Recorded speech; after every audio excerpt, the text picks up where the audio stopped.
Good morning, welcome to Wake Up Well as we have this week focusing on outrageous faith. This morning we come to the well-known story of faith, the story in 1 Kings 18 of Elijah. The context is that it has been a tough place for the people. There has been a drought, a famine over a 3-year period, and Elijah as a prophet is speaking into this and also positioning himself as a person of faith, a person close to God who would see with different eyes. Often this story is recounted, it goes on to tell of the story of the coming rains. The Father promised to Elijah there would be rain, and there was rain, and it's known as the miracle of the rain. They saw the rain from ahead. But I actually believe that the greatest miracle in this story is the story of friendship with God, of faith when maybe others didn't have faith, of pursuing worship when culture and those around you were double-minded. The people of the time were building an altar, were sacrificing and worshipping other gods, and Elijah was of a different heart, a different mind, and calling people to the true worship of his God. It's a great story of standing on the promises of God, of perseverance, and I believe it speaks a lot into the today in which you and I find ourselves. The people are in confusion. It's been a hard time. It's a time of chaos, and yet Elijah would be an example to us of what it means to live by a different spirit, out of our intimacy with God, to stand on the promises of God and allow them to become prophecies and our prayers. I often believe this, that revolutions begin, silent revolutions, as ordinary people like you and I position ourselves to pray. And that's what we're called to at a time like this. There's a couple of verses that I want to highlight to you, and we don't have time to read the whole story, but I think are really, really key for us. Watch the overall heart of what Elijah was praying and standing for.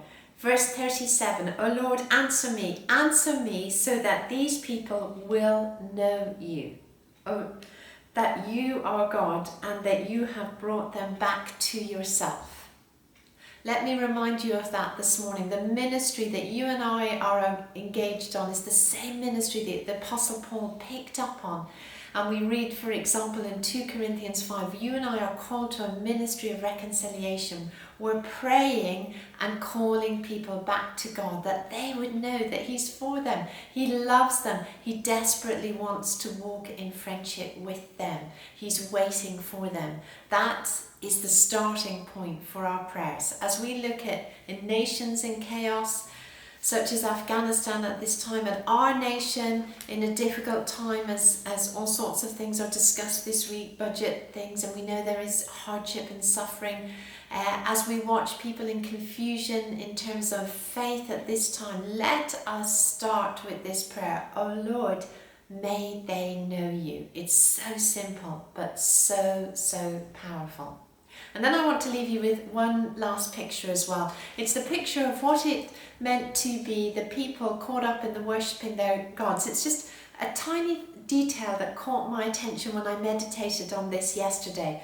It says that the people, if we go for example to verse 26, they built the altar to other gods. They were caught up in deception. And then we read that they hobbled, or in one translation, they limped around it. And then in stark contrast to this, right at the end of this chapter, when Elijah has stood on the promises of God and the rain is foreseen and coming, we read that he, verse 46, ran to Ahab.